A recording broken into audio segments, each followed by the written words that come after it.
The Raven's heir. Soon as one of them's caught, another one takes his place. Hey, Harold, have you read this? Harold? Harold?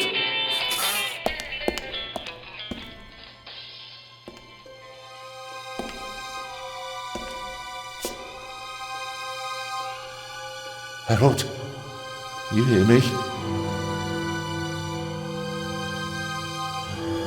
This is no time for fun and games.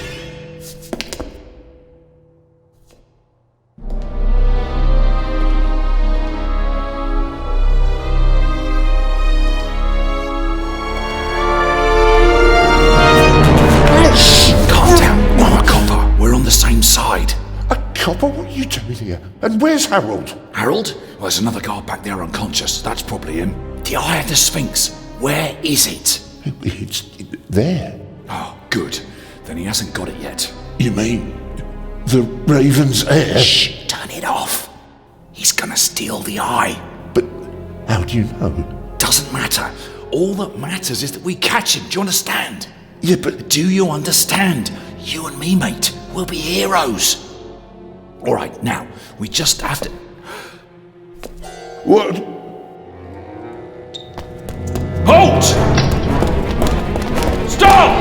You're under arrest!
Hands up!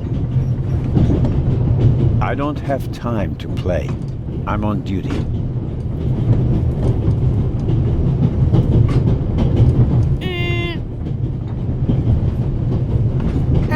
You're funny, but you don't look like a real cop. You don't even have a revolver.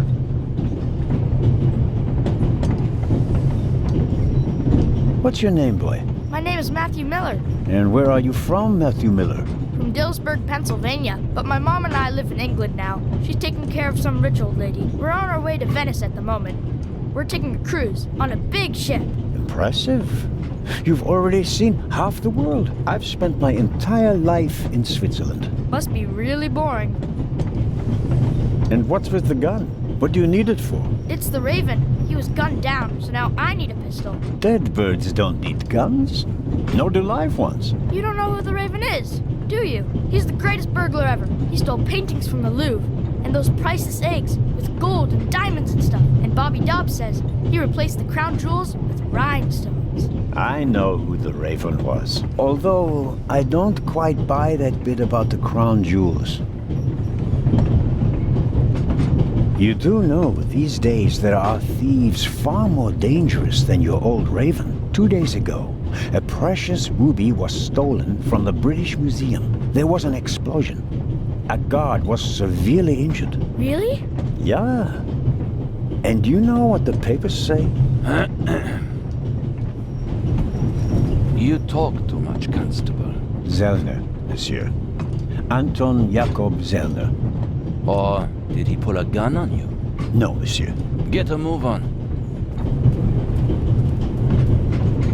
Inspector Legrand, it's a great honor to work with a celebrity like you. We appreciate the support of the Swiss police, but it'd be better if you'd remain seated and keep an eye on things. But monsieur, your journey on this train is most unusual. Is it related to the burglary at the British Museum? Not in the least. And the safe? What's that for? I'll let you know if we need your help, Constable. If you'll excuse me, I'll be in the first freight car at the back of the train for the rest of the trip. I'm not here to enjoy the beautiful scenery. I am a good observer, and I have finally honed powers of deduction. Thanks to that? I watched the people on the platform in Zurich. I know, for example, that man over there is a violinist. That would be more impressive if there weren't a violin case next to him. And I believe that the gentleman in the next carriage is a German doctor on his way to Italy to take up a new position. And what gives you that idea? There's the rod of Asclepius engraved on his cufflink. And he's carrying a German-Italian dictionary. Maybe he's just taking a holiday in Italy, following in Goethe's footsteps. Too much luggage. And no, he's not retiring to Italy either. The suitcases are too shabby for me to believe that he can afford to retire in his late 50s. All right then, Constable Zellner. Constable Zellner. If you're such a clever fellow, what am I doing on this train?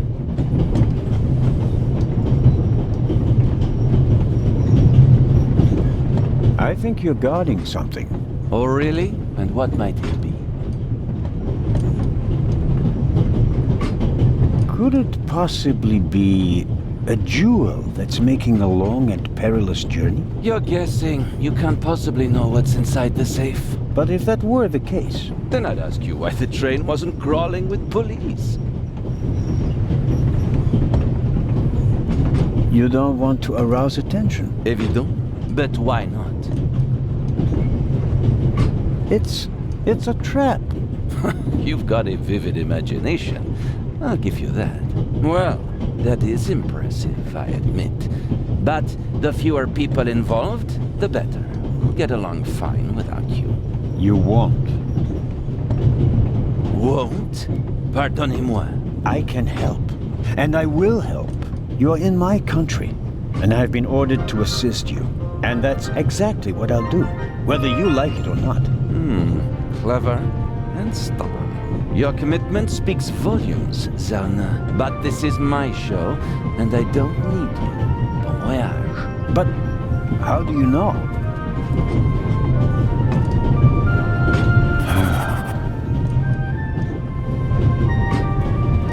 Oh, hello. You cheated. I did what? I saw you talking to the German doctor on the platform. He told you everything himself, and you were just pretending to put two and two together. And what of it? Do you know who that is? That's Inspector Nicholas Legrand. You have to impress him if you want to work with him. I'm going to tell on you. You'd really tell on me? To the very policeman who shot your dear Raven? Whoa, it was him? Mm-hmm. Hunted and killed Europe's most famous burglar. That's how he got his start. I won't tell him a thing. I wouldn't either. All right, Matthew. I have to do my work now.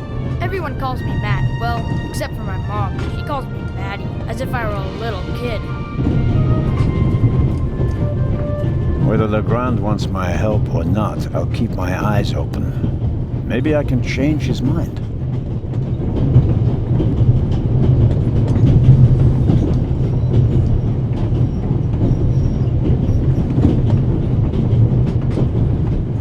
This morning, I thought I wouldn't be hungry because of all the excitement.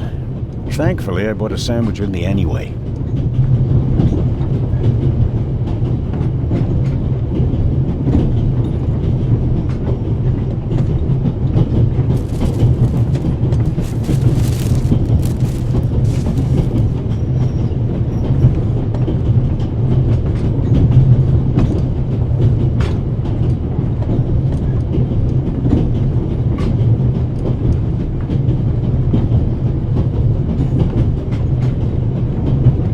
was so excited this morning. Fortunate.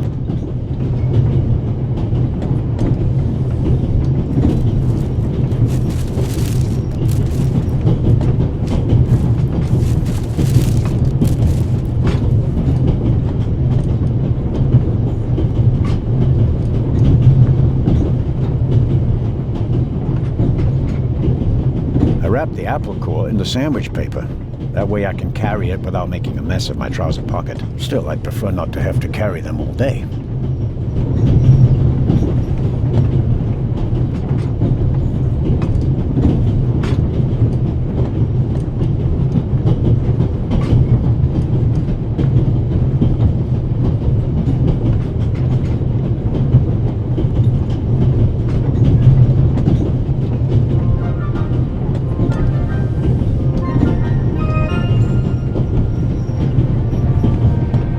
The napkin came with a croissant I bought at the train station. A guilty pleasure. I don't need that either.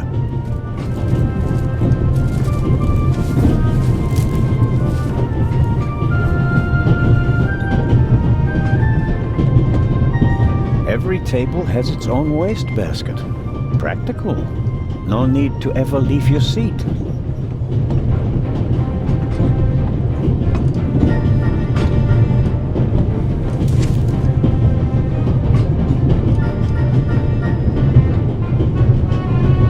All right.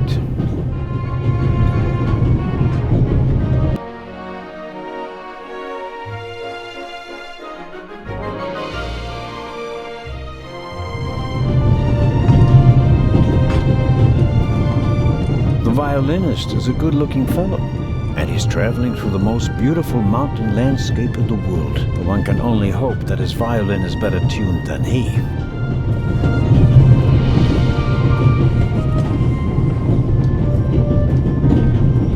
The violinist is a good-looking fellow, but one can only...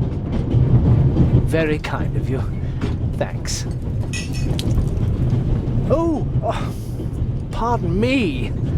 No problem. The uniform is waterproof. Mr... Lucio. Professor Edgar Lucio. Oh, a professor. Are you a scientist? Do you teach at the Sorbonne? No, I work at the British Museum in London. You don't say. So, you were, shall we say, an eyewitness to the burglary 2 days ago? No, I wouldn't say that. Oh, no? There was a lot of commotion, but I didn't really pay much attention to it. There was a break-in in your museum, and it didn't concern you? Well, let's just say that nothing that's happened in the last 2,000 years concerns me.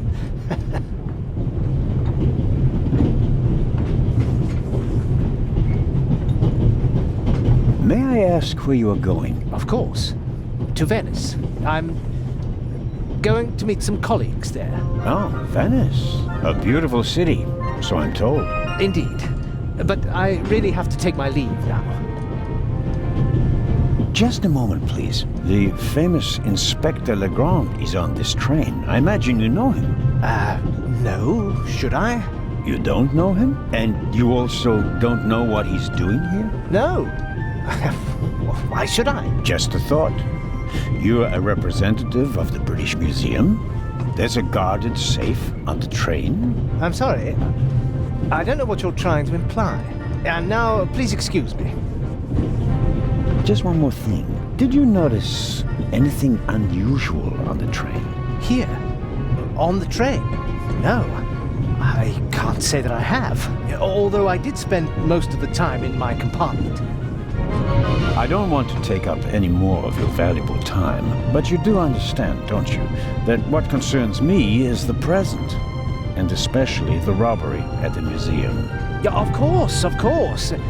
It's just... I'm in rather a hurry. You'll get in touch if you notice anything unusual, won't you, Professor? Of course, Constable. What's this? What's the matter, sir? The door. I can't open it. Ah, we'll sort it out somehow. The compartment is locked. But I didn't lock it. I don't even have a key. I asked the steward. He was going to bring me one, but he never came back. Someone locked it. find the steward. He needs to bring me the key immediately. Calm down, Professor. I'll see what I can do. You don't understand.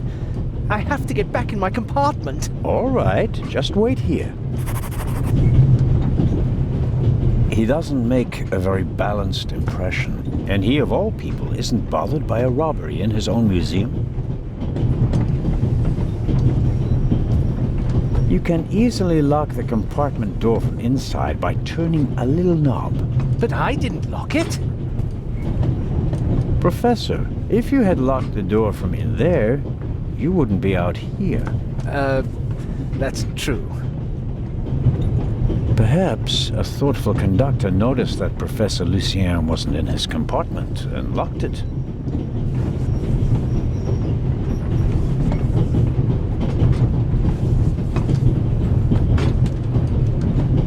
I don't believe that... It's no use. The bolt is too short to get a good grip on it.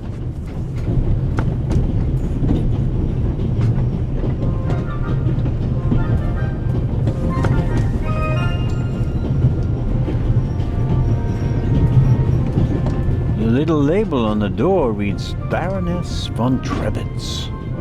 Blue blood on the Orient Express.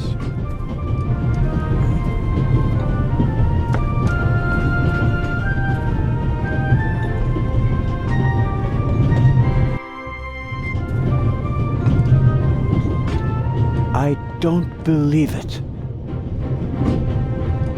I never thought I'd ever meet you. Pardon me, but we'd prefer... It's all right, Miss Miller. I'd like to speak to the inspector. Unfortunately, just a constable, Lady Westmacott. I'm reading The Vicarage in the Mirror right now, for the 5th time at least. That's nice, Constable... Zellner. Anton Jakob Zellner. This is my companion, Miss Miller.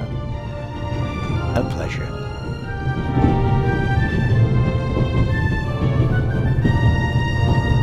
May I ask what you're doing here? Are you on holiday? Holiday? Yes, so to speak. The first and last holiday of my life. Madam? I've been writing since I was a little girl. It became my job, and now I've stopped. So, this must be a holiday. You quit writing? Impossible. I have all of your books. Your Detective Partout is my favorite character. Then I have bad news for you.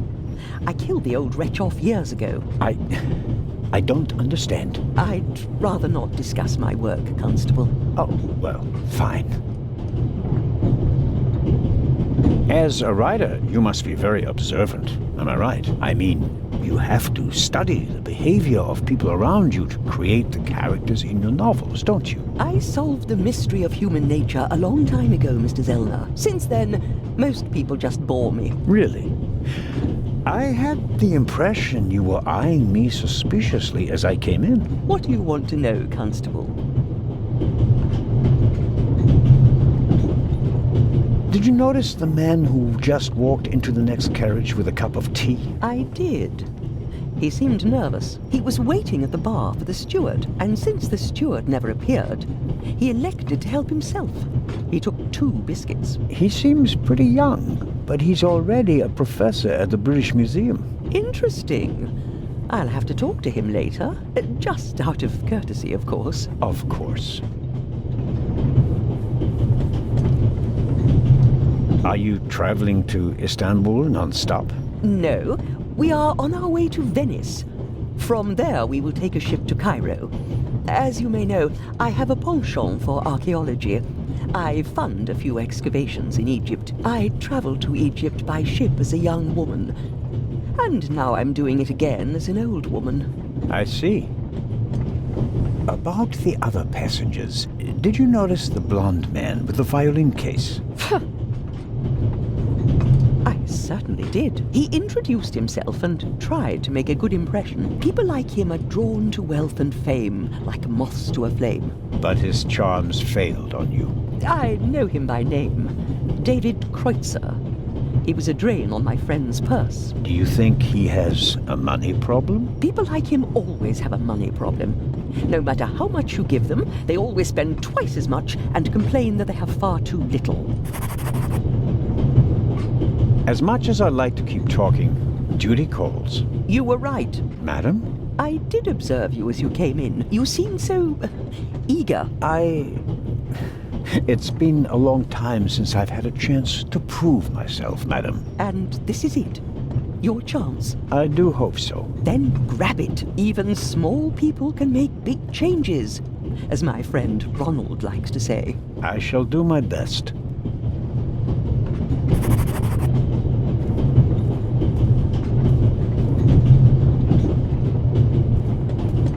The steward must have forgotten the toothpicks. Normally he would offer them discreetly after dinner.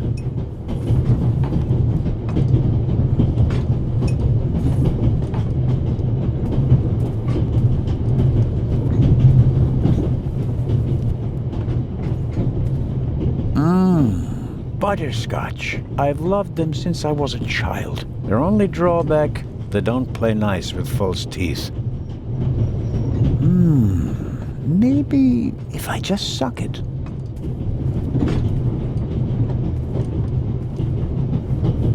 Who'd have thought that one day butterscotch would remind me of my age and of all the things I had to leave behind? I suppose the steward won't object to me having a look around in his absence. A shortwave radio. It's amazing how small these things have become in the last 10 years.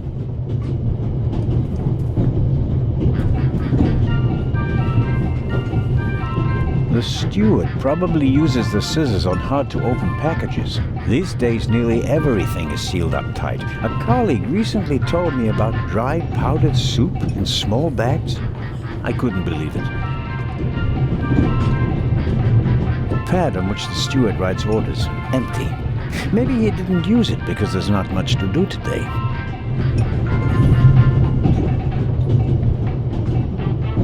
The pad on which empty. I don't need the pad, but the pencil might come in handy. Perhaps he keeps the compartment keys in there. Locked. Where could he be? This is the steward's own little kingdom. But as long as he's not around, he won't be upset if I take a look. The drawer is locked. This is the... but as long as... the drawer is...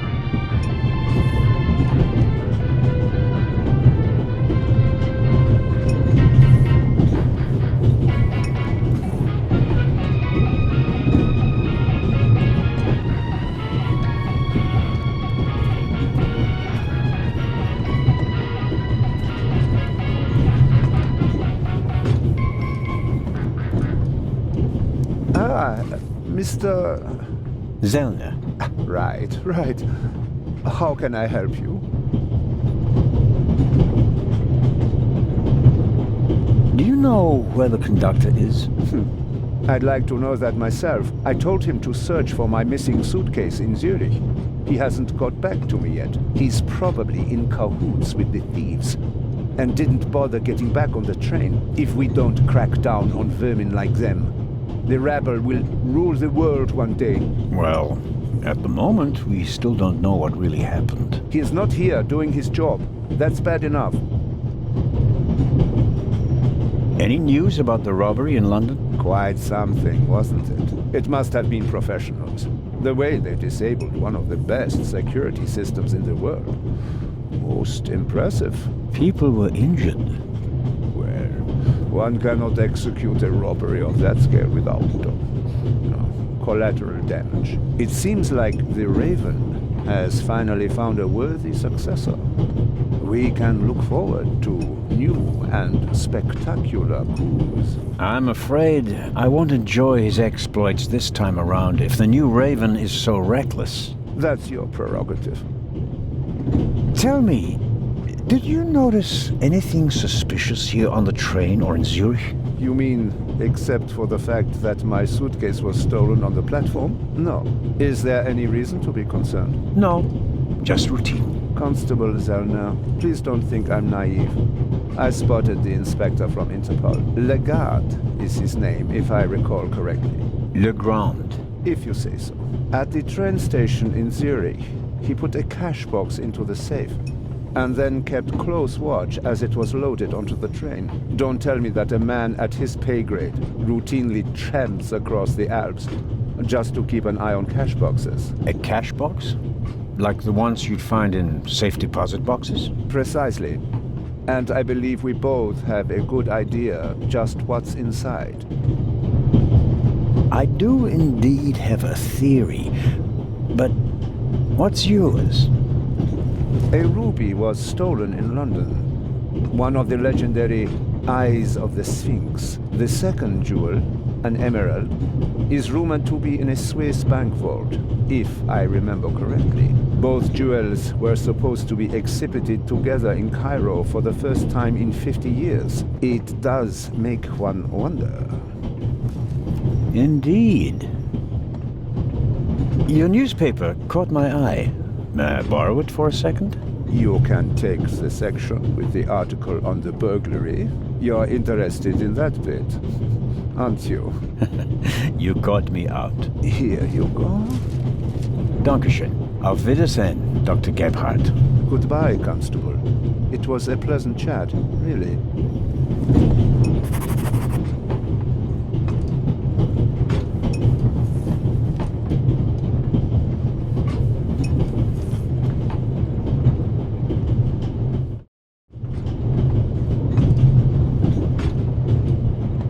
Luna's Drops, the calming herbal liqueur for women. A glass a day, it relaxes the nerves and maintains domestic tranquility. Luna's Drops, if you don't want to bother your husband.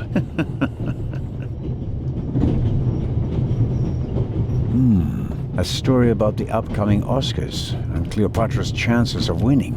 An incredible feat. They built the largest movie set of all time in Rome. And because of the main actress's many illnesses, several changes of director and months of delays, cost shot to over $40 million. The most expensive movie ever made. A record never to be broken.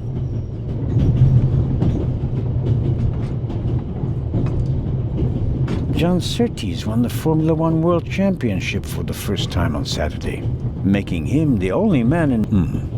Not really. Too loud, too fast, too much exhaust.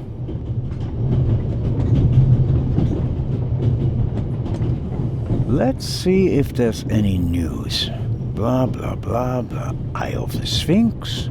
One of two priceless jewels. Extraordinary pure ruby. 2000 BC, etc., etc. Old news. And here, shocking burglary.